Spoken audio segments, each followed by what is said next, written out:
So, Janice, how long is the 24th chapter of Genesis? Too long. Too long. Okay.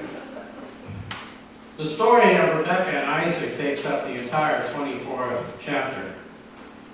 So, a sermon this morning could simply be the 24th chapter of Genesis. But Janice has said it's too long, so we won't read the whole thing. So we began our walk through the book of Genesis, and we begin, of course, with the creation story. And you remember that there are two creation stories in Genesis, right? Nod your head yes. There are two creation stories in Genesis. The first time I used that phrase or heard that phrase was when I was on the submarine, and we had to learn something about every system from the torpedo room to the propeller. So sometimes we would be in another compartment, which wasn't our responsibility, and somebody would be explaining to us how a particular system worked, and our eyes would glaze over. And the other sailor would say to us simply, nod your head yes. There are two creation stories in Genesis. We read the first one, which is the story of the 7 days of creation. And from that, in Genesis, we move into the story of Adam and Eve and of their children. And then we move into the story of Noah. And then from Noah, the generations pass until we get to Abraham, who was the father of 3 religions. Now, Abraham was promised by God that God would make of him a great nation. And that God would give to Abraham land. Land and offspring were security in the ancient Near East, and we have all, humankind, from the beginning, longed for a form of security because our lives are always, it seems, so threatened. It took a while, it took 15 years from the promise until God gave to Abraham and Sarah their son Isaac. And finally they have their son, Isaac. And now the story in Genesis turns from the story of Abraham and Sarah to the story of Isaac, and later it will move into the story of Jacob, who will become Israel, whom we can look at as the root, so to speak, of the people of Israel. So in this morning's story, it begins with Abraham sending a faithful servant to acquire a wife for Isaac. Now, in another draft of my sermon, I said this is a really romantic part of the story here.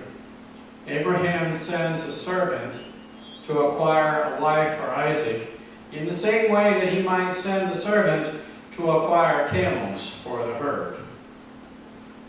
But this would probably harken back to a complaint immemorial in humankind that men are such romantics. But Abraham sends a faithful servant to acquire a wife for Isaac. But he tells the servant, see to it that you don't take my son back there. Now, Catherine Schifferdecker, a professor at Luther Seminary who writes for the blog Working Preacher, has suggested that Abraham sends a servant because he doesn't want Isaac to travel the route to the land from which he came, or the route, depending on how you pronounce that. Now, the servant made his long trip because Abraham wanted to prevent his son Isaac from ever following the same route to return to the land from which they came. God promised a future for Abraham and Sarah's descendants in the new land that God showed them, and Abraham is determined to have Isaac remain there. Now, I think that whole quote from Schifferdecker has some aspects to it that we can all understand and relate to. I think that the phrase, Abraham wanted to prevent his son Isaac from ever following the same route to return to the land from which they came can have multiple meanings, and we can all understand them in the context of family systems. First, Abraham has endured much for the sake of God's call. He and Sarah wandered all over the ancient Near East. They were threatened by pharaohs and other kings, and finally they settled in land close to the land that God had promised, and waited painfully for a child. And even after having the child, God tests Abraham and asks him to sacrifice that same son. Now, it may be this event that pushed Sarah over the edge. Schifferdecker writes, in the intervening chapter, that is chapter 23, Sarah dies at the age of 127, and she is buried. Now, coming as it does right after the story of the sacrifice of Isaac, the account of Sarah's death is linked by the ancient rabbis to that tale. That is, according to one rabbinic midrash, Sarah died when she heard what Abraham intended to do to their son. We all commented last week that the story of the binding of Isaac, or the sacrifice of Isaac, is disturbing. Now, midrash is a traditional Jewish form of interpretation, and the rabbis were apparently just as disturbed by the story of the binding of Isaac as we are. In their interpretation of Sarah's death, they gave voice to that disturbance. They affirmed that the story was disturbing. Yes, Abraham has been through much for the promises of God, and he doesn't want Isaac to travel any of that ground again. But we've heard the same thing in our own families. Perhaps we've said it, perhaps our parents have said it to us, that we have wanted to arrange our children's lives, or our lives were arranged for us, so that we didn't have to experience the same hard knocks or misfortunes. Sometimes parents will arrange a life for a child and they may even say these words out loud, so they don't have to go through what I went through. Abraham wanted to prevent his son Isaac from ever following the same route to return to the land from which they came. Now, when we hear that, let's think back to those folks who have said, I don't want my child to ever go through what I went through. So we can understand where Abraham is. In the story before this morning, the main characters are an unnamed servant of Abraham and Isaac's soon-to-be wife, Rebekah. And the supporting roles in this story are played by Abraham, by Rebekah's brother, Laban, and by Isaac and God. Now, our story begins with this faithful servant explaining his situation to Laban, one of Abraham's kinsmen. First, he tells Laban of his master's wealth, and in doing so, he's making the case for his master Isaac as one who can care for a wife. So he said, I am Abraham's servant.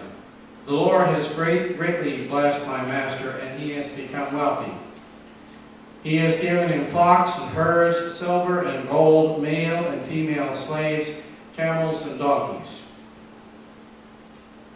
And Sarah, my master's wife, bore a son to my master when she was old, and he has given him all that he has. My master made me swear, saying, You shall not take a wife for my son from the daughters of the Canaanites, in whose land I live, but you shall go to my father's house, to my kindred, and get a wife for my son. As the servant makes the case for Abraham, he is reassuring the family that she's not just marrying some yokel. She is marrying a man of whom we would say today that he is a man of substance. He's a man that has acquired stuff and is blessed by God. This is important because, after all, the servant will ask the family to entrust their sister to his care, and they will travel to a foreign land.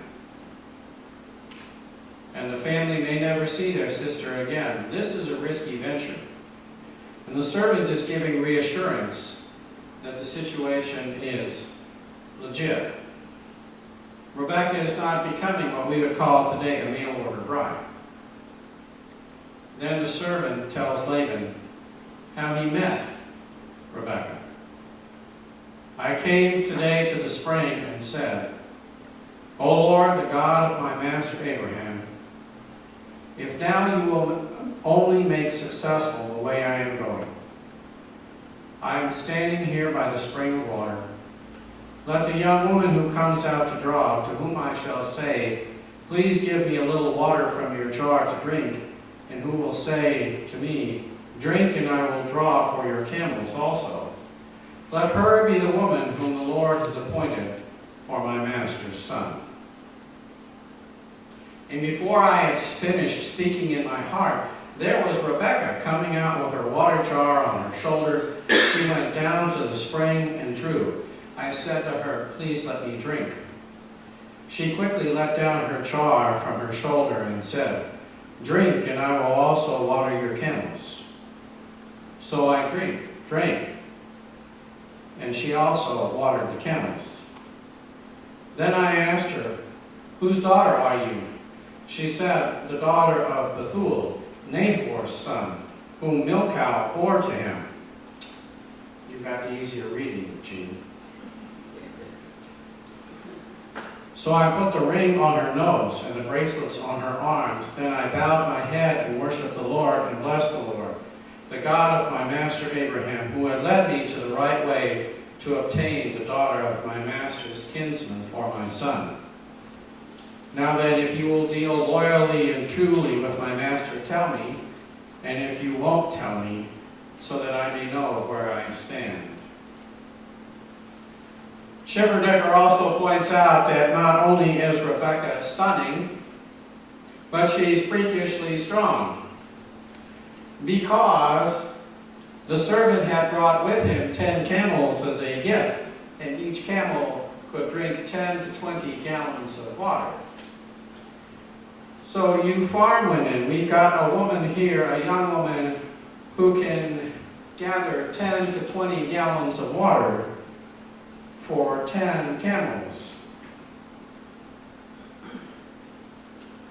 Remember a few years ago, I think it was a few years ago, when on The Bachelor there was a guy from Iowa, and none of the bachelorettes, the women, were farm girls. And the folks and the girls in Wheatland were saying, sorry, none of these women are going to live on a farm in Iowa. So we've got a woman here who was stunning and could do farm work. Now the story is also the first of many in the Bible, where the well, or in this case the spring, was the meeting place for future wives and husbands. Moses met his wife Zipporah at a well. Isaac's son Jacob will come back to this place later, and he will meet Laban's daughter, Rachel, at a well. And if we understand that this well is kind of the club of this time in history, this is where future wives and husbands meet. Maybe there's an innuendo in the story of Jesus and the Samaritan woman at the well. Certainly it gives us a different look at why the disciples were aghast when they returned from town and find Jesus talking to a Samaritan woman at a well. All they didn't do was simply ask Jesus and the woman if they wanted to get a room.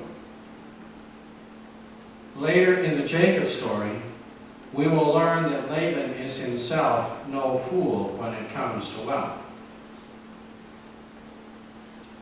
Laban sees the jewelry that now bedecks Rebekah, and he has seen the gifts the servant has brought with him. And this affirms the servant's testament to the master's wealth.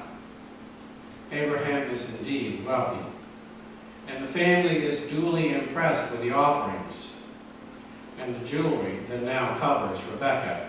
And they say to her, "Will you go with this man?" She says, "I will." So they sent away their sister Rebekah and her nurse, along with Abraham's servant and his men.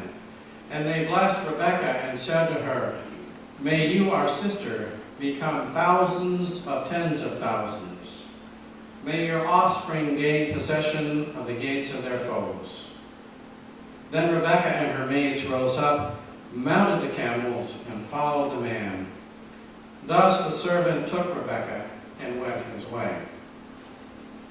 Now Isaac had come to Beer Lahai-roi and was settled in the Negev. Isaac went out in the evening to walk in the field, and looking up, he saw camels coming. And Rebekah looked up, and when she saw Isaac, she slipped quickly from the camel and said to the servant, "Who is the man over there walking in the field to meet us?" Let me say that differently. Who is that man over there walking in the field to meet us? The servant said, "It is my master." So she took her veil and covered herself, and the servant told Isaac all the things that he had done. Then Isaac brought her into his mother Sarah's tent. He took Rebekah, and she became his wife, and he loved her. So Isaac was comforted after his mother's death. Now Schifferdecker tells us that if we read the Hebrew, we read it a little differently. And Rebekah looked up, and when she saw Isaac, she slipped quickly from the camel. She sees her future husband, and she falls off the camel. Isaac must have also been a hunt. Now, while we think of the Word of God, while we think of the Bible as the Word of God, there are stories in the Bible in which God does not play a leading role. Sometimes God is peripheral or tangential to the story. Sometimes God's role is simply implied. And this isn't unlike our own lives, for while we might lead faithful lives steeped in prayer and study, God is always readily apparent in each and every moment of our lives. Most of the time, God's presence is veiled, present but not obvious. God is present in the ordinariness of our everyday lives, just like the one that we love, the one that we have taken into our lives, our husband and wife, husband or wife. They are present to us in the ordinariness of our everyday lives. And there are many periods of time when we are not readily aware of how much we love and appreciate and value our husband or wife. It's just the ordinariness of everyday life. God is present in the ordinariness of everyday life because we are a part of creation, and God is in every moment of creation. One theologian has said that our consciousness is stimulated by contrast. Because God is always present in the ordinariness of our everyday lives, we don't see any contrast between God's presence and God's absence. Sometimes our feelings for our husband or wife may become more acute, or even our children, when they're gone from our side for a while. When we miss them, it may become more readily apparent to us how much we love them. So in our ordinary daily lives, when God is present in all that surrounds us, we're unconscious of God's presence, so to speak. So our story is like our lives, and our lives are like our story. We're often unconscious of God's presence. Even so, in this story, there is no burning bush. There is no visitation by angels. And even this being the case, this is a story about God. This is a story about God and the very faithfulness of the two main characters. The servant is faithful to his master Abraham and to God. He receives his instructions from Abraham. He follows them. He goes to his kinsman's land, and there he makes a plan to act for his master's interests. He goes to a well or a spring where future wives and husbands meet. He doesn't just go to any place. He has gone to the place that would make his purpose possible. And then he prays, "O Lord, the God of my master Abraham, if now you will only make successful the way I am going, I am standing here by the spring of water." Then the servant waits on God and watches for signs of God's faithfulness. Before I had finished speaking in my heart, there was Rebekah coming out with her water jar on her shoulder. And then the servant praises God. So I put the ring on her nose and the bracelets on her arms. Then I bowed my head and worshiped the Lord, and blessed the Lord, the God of my master Abraham, who led me by the right way to obtain the daughter of my master's kinsman for his son. And finally, the servant witnesses to Abraham and his family of God's goodness. We could do much worse than to follow the example of the faithful servant who prepares, prays, praises, and witnesses. He prepares, he prays, then he praises, and finally he witnesses. But Rebekah is also faithful, for she is the one that God has chosen for Isaac. She hears and receives the servant's story, and her family asks her, "Will you go with this man?" "Yes, I will." Rebekah is strong and faithful, and she is generous. The servant asks for water, and she replies, "Drink, and I will also water your camels." This is even one more mark of the Spirit in this story: to prepare, to pray, to praise, to witness, and to be generous. These are the marks of God. Schifferdecker writes, Isaac took Rebekah into his mother Sarah's tent, and he was comforted after his mother's death. In the shadow of death, his mother's, or the threat of death, his own, love is born, grief is quieted, and the promise of life begins anew. Rebekah, that strong young woman, will be the matriarch of a new generation, and God's promises to Abraham will be fulfilled. May God bless to our understanding this story.